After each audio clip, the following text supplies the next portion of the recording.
if there is a God side and the other side, if there are moral things and things that are immoral, if there is this side or that side, it can't be left up to thought process. I'm an enforcer on this side.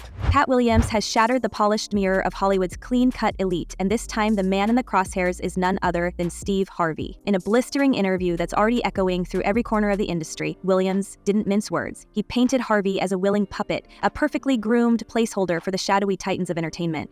According to Katt, Harvey isn't running the show. He's being run. And when the strings get pulled, Steve dances. That famous mustache, just part of the costume. That billion-watt smile, a mask, stretched tight over loyalty to unseen hands. Authenticity, I felt like more, and I could be wrong, I don't know your guys' relationship. It felt like you guys had like a relationship before, and then something bitter in between it. What's the real story between you guys? What started as a conversation about comedy morphed quickly into a full-scale takedown. Williams came in swinging, accusing Harvey of betraying not just his fellow comedians, but the very culture he claims to represent. This the same Steve, Katt scoffed, that went to go watch Mark Curry do his whole sitcom and then stole everything Mark Curry had. The accusation wasn't just about plagiarism, it was about erasure, about power games, about how a man like Harvey, with the backing of Hollywood's gatekeepers, could take an idea and bury its origin story 6 feet deep under a fake smile and a flashy suit. But the real venom came when Katt said it wasn't just about Steve's hustle. It was about Steve's soul, and whether he even had one left to sell. We've heard whispers before, grumblings about deals and compromises made behind closed doors, but this time, the curtains ripped wide open. Williams claimed he was approached with the same offer Harvey allegedly took. He said it was a moment of choice, step into the inner circle, or step away and keep his integrity. He chose the latter. Harvey, he says, chose comfort, power, security, the seat at the table, paid for, perhaps in silence? "I'm not for sale," Williams declared. The implication was crystal clear. Steve Harvey is. I'm one of the chosen high-ranked, know-the-dirt individuals, right? And so dirt responds as they should when the vacuum walks in. Nah, come on. Are you a rapper? You rap on the side? Clearly, sir, yeah. No, I still rap. Which raises a question too big to ignore. How did Steve Harvey go from floundering talk show host to one of the most omnipresent faces in media, sitting on an empire estimated at over $140 million? Could talent and timing really be all it took? Or is there a deeper game afoot, one where access is currency and obedience is rewarded? For years, rumors have swirled about the so-called Illuminati wing of the entertainment machine, a shadow network of deal makers who trade influence like poker chips. Williams didn't say the name, but he didn't have to. The suggestion lingered, heavy and unspoken.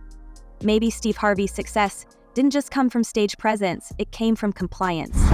When people are against the Illuminati, then they get punched in the face all the time. The press hates them, and nobody likes them. And if Harvey's rise wasn't entirely clean, what about the woman beside him? Because the deeper you dig into Marjorie Harvey's past, the darker it gets. Before the designer handbags and Instagram filters, Marjorie was married to not one but two convicted kingpins of underground networks. First, Jim L. Townsend, who was sentenced to life after trying to move 40 kilos of powdery contraband. Yes, 40. And then, in a twist worthy of its own series, she married Donald Woods, another alleged player in the same world of high-level street commerce. That's not a tabloid headline, it's a matter of public record. Because P. Diddy be wanting the body, and you gotta tell him no. You got to tell him no. I did. When Townsend eventually published a memoir after being granted a presidential pardon, he didn't exactly clear her name, quite the opposite. He claimed the FBI had enough dirt on Marjorie to lock her away, but he struck a deal to protect her. So, did she really dodge prosecution by proximity? And if so, how much of her current life is built on favors that haven't yet come due? The questions don't stop there, because people inside the industry are starting to talk, quietly, cautiously, off the record. Some say Marjorie didn't just benefit from these connections, she leveraged them, that she played chess with her relationships, moving through power circles with a strategist's eye and a survivor's instinct. A former music publicist who worked with top-tier talent in the early 2000s claims Marjorie was always around, always in the room. Even before Steve became a household name, she wasn't some wife in the background, they said. She was the one making the calls. That version of the story paints her not as a tag-along, but as the queenpin of Harvey Inc., the real executive producer of his brand. What's the best advice they've given you? Just remember that you're the prize at all times. Boom, best advice. Which brings us to the image, that meticulously curated, picture-perfect family unit. The blended kids, the matching outfits, the grandchildren's birthday parties broadcast like episodes of a sitcom. It all starts to feel too perfect, too pristine, especially when you consider how many public stumbles Steve's faced over the years. There was the Miss Universe debacle, the awkward embrace of certain political figures, the tone-deaf jokes that sparked backlash. Yet somehow, every scandal seems to slide right off him, as if he's got an invisible PR force field. Or maybe it's something more strategic. Maybe the polish is intentional. Maybe it's armor. Now contrast that with Katt Williams, the raw, unfiltered disruptor who's never been afraid to burn bridges if it means telling the truth. He's been arrested, he's been blackballed, he's been mocked and dismissed, but he's never backed down. And in this interview, he's not just swinging at Steve Harvey. He's putting the whole machine on trial. When he declined to join the revamped Kings of Comedy after Bernie Mac passed, he made it clear why.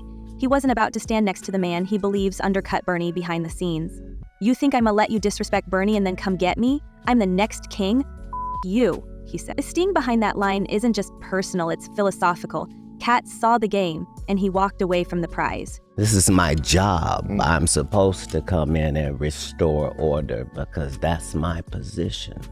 The fact that it's ignored by the clowns because they're all in the same frat, comedically, like, that's all well and good. I don't care nothing about none of that. But And now, even those close to Bernie are weighing in. Bernie's daughter, Janice McCullough, didn't hold back. She praised Katt's honesty, saying his words felt genuine, a rare thing in a business built on flattery and facade. There are some people who have given my dad his flowers, now that he's gone, that I'm looking at like, now you know doggone well you wasn't doing that when he was alive. That wasn't shade. It was a spotlight, and it turned squarely onto Steve Harvey, whose public grief after Bernie's passing may not have matched his private behavior while the late legend was still here. Then came Ed Lover, a name from radio royalty. He confirmed what Williams had alleged, that Bernie himself once said Steve tried to block his role in Ocean's 11. That wasn't just ego, that was sabotage. Quiet, deliberate, and calculated, the kind of move you don't forget. Cedric the Entertainer didn't exactly clear the air either. When asked about the tension during the original Kings of Comedy tour, he chalked it up to alpha male energy. But that's not an answer, it's a dod, because beneath all that stage chemistry was a storm nobody dared acknowledge at the time. And Katt Williams was that guy. In 2005 to 2008, right in there, Katt, we were looking at Katt like, wow. Williams says the alliance between Steve, Cedric, and Ricky Smiley isn't a coincidence, it's a coordinated front. 3 men protecting their turf, their image, and maybe each other's secrets. Katt's claims that Ricky kept showing up at his auditions like a shadow with a clipboard suddenly don't seem so far-fetched. If you believe what Williams is saying, then for decades there's been a whole side of the comedy industry most of us never saw, where roles are passed like hush money and careers are molded in the shadows. And what about that joke Cedric allegedly stole from Katt? Not just a throwaway punchline, something Katt says he performed live on television before Cedric took it to the stage of the Kings of Comedy. That clip's not hard to find, neither is Cedric's version, and when you line them up side by side, well, let's just say it gets harder to write off as coincidence. But Katt's bigger point wasn't about jokes, it was about truth. He mocked Cedric's title, The Entertainer, saying he can't sing, can't dance, and barely writes his own material. He even questioned why Cedric's specials are nowhere to be found on major streaming platforms. Meanwhile, Katt's catalog is vast and very visible, 12 specials deep. That's not a resume, that's a resume and a receipt. then I'm not even allowed to be worried. What would I be worried about? It's those that traffic in falsehoods that gotta worry about me, because I'll say something. So here we are, standing at the intersection of fame and fabrication. Steve Harvey, the brand, the empire, the family man with the morning show smile, and Katt Williams, the rebel in a velvet jacket, torch in one hand, mirror in the other. One says everything's fine, the other says everything's fake. And suddenly, we have to ask ourselves, which version sounds more believable? But it wasn't just comedy sets and casting calls. Katt Williams didn't stop at pointing fingers at Hollywood elites. He went deeper, straight into personal betrayal. What he described next wasn't just industry politics, it was cold-blooded sabotage. According to Katt, Steve Harvey didn't merely compete with Bernie Mac, he tried to erase him. Williams claimed Harvey made private calls to block Bernie from major roles, including Ocean's 11. And here's the twist. That's not just Katt's word. Longtime radio host Ed Lover says Bernie told him personally that Harvey had lobbied to take his place in that very film. The stuff that Katt Williams said about Steve Harvey calling to try to get Bernie's role on Ocean's 11, Bernie told me out of his own mouth. That's not gossip, that's testimony. if you've ever been in both of those positions, then you understand. Like Right. I never, the blessing with me is I never have a bad intention. It's always for a reason. And we have to ask, why? Why would Steve Harvey, already rich, already famous, go out of his way to undercut someone he once toured with? Was it about ego, jealousy, or was Bernie Mac simply becoming too big to control? Katt painted a damning picture. Harvey, afraid to compete on talent alone, trying instead to manipulate the system from behind the scenes. He accused Steve of posing as a mentor while working like a hitman for his own reputation. That accusation doesn't fade when you realize that Bernie's rise was meteoric. TV success, sold-out shows, blockbuster film roles, and not everyone around him was cheering. Now, let's talk about the original kings of comedy. A cultural juggernaut, the Spike Lee-directed film turned 4 comics into household names: Cedric the Entertainer, D.L. Hewley, Steve Harvey, and Bernie Mac. But behind the laughter, tensions were brewing. Cedric himself later admitted the cast clashed, specifically Steve and Bernie. In a recent interview, Cedric said bluntly, "They both alpha males. You know, like they just saw it different." That's the sanitized version. Because what's been whispered for years is that Steve didn't like going after Bernie on stage. Bernie brought the house down every night. And Harvey, who insisted on closing the show, started resenting it. Having the man's next role in a dress in Hollywood and a studio accept that from you, you're not that powerful a guy. You don't really turn down $200 million worth of roles. You didn't really do that. He made it seem like it was like the Illuminati was making you guys do all these things. And it wasn't just a bruised ego, it was a war of control. Bernie spoke to GQ in 2003, accusing Harvey of trying to steal roles and manipulate his public image.